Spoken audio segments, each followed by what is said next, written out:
ویدیو بچه‌ها ما میخوایم روی یک ستون شرط بذاریم و ببینیم چجوری میتونیم توی پاور کوئری این کار رو انجام بدیم.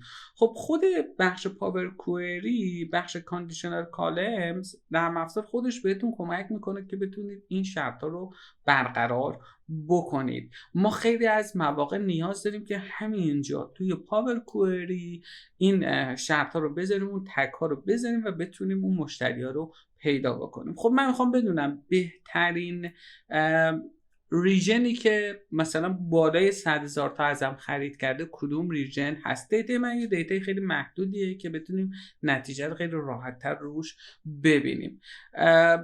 برای این کار ما حتما باید یک شرطی رو قرار بدیم روی ستون values که بتونیم این دسته‌بندی ها رو اعمال بکنیم. بریم با هم دیگه توی نرم افزار این موضوع رو با هم ببینیم.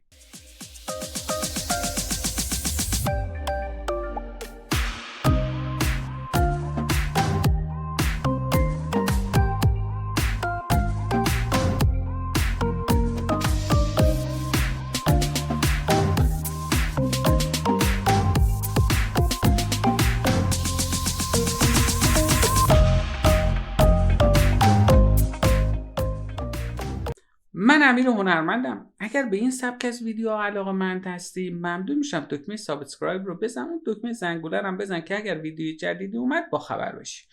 بریم با هم دیگه این موضوع رو چک کنیم.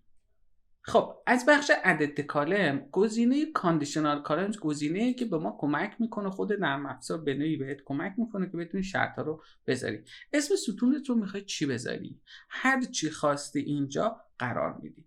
اگر ولیوی من مساوی نباشه، بزرگتر باشه، بزرگتر مساوی از یه عددی باشه، کوچکتر و کوچکتر مساوی از یه عددی بود، بیا و برای من توی خروجی آوتپوت یه چیز رو نمایش بده. خب من اینجا میگم اگر بزرگتر مساوی عدد 100,000 تا یا 100، منظورمون از 100 همون 100,000 تاست، بالای 100,000 تا بود، بیا خروجی به من تی نمایش بده که تروه، در غیر این صورت فالس.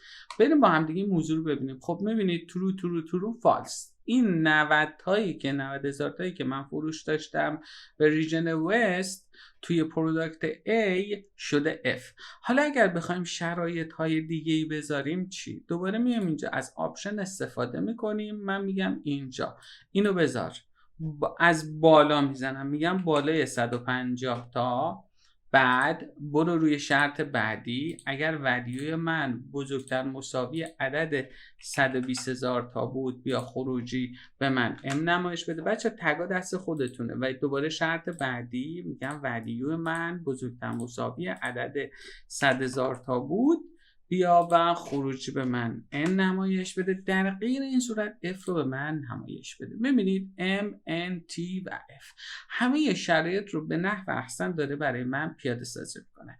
اما ما اینجا یه مشکلی داریم. ما نمیتونیم بیایم اینجا الان دوباره یک شرط روی یک ستون دیگه مثلا بذاریم، بگم ریژنش مساوی با وست بود، بیا و خروجی. ببین بچه، چون کل فرمولایی که شما میزنید دونه بدونه چک میکنه میاد پایین. من نیازه که ریژن و ولیو رو با همدیگه توی یه بخش ببینم.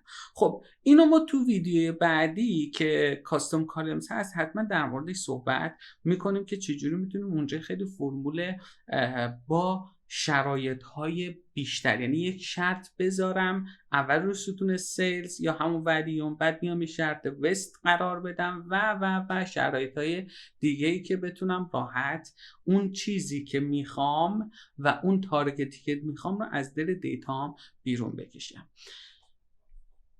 خب اینو که من شرط از همینجا بچه ها میتونید دیلیت بکنید، رو سه نقطهش کلیک کنید و دیلیت بکنید. موو هم میتونید بکنید بالا پایین ها، چون شرط ها خیلی مهمه که اول از چه شرطی میخواید شروع بکنید. ورودی شرطتون آیا اگر غلط باشه کل شرطتون، کل دیتاتون مثلا همش بشه فالس یا همش بشه ترو. اینا خیلی حواستون باشه. من اوکی میکنم. میبینید که خروجی رو داره به من نمایش میده. اگر این ویدیو برات کارآمد بود ممنون میشم لایک، کامنت و سابسکرایب رو فراموش نکنید.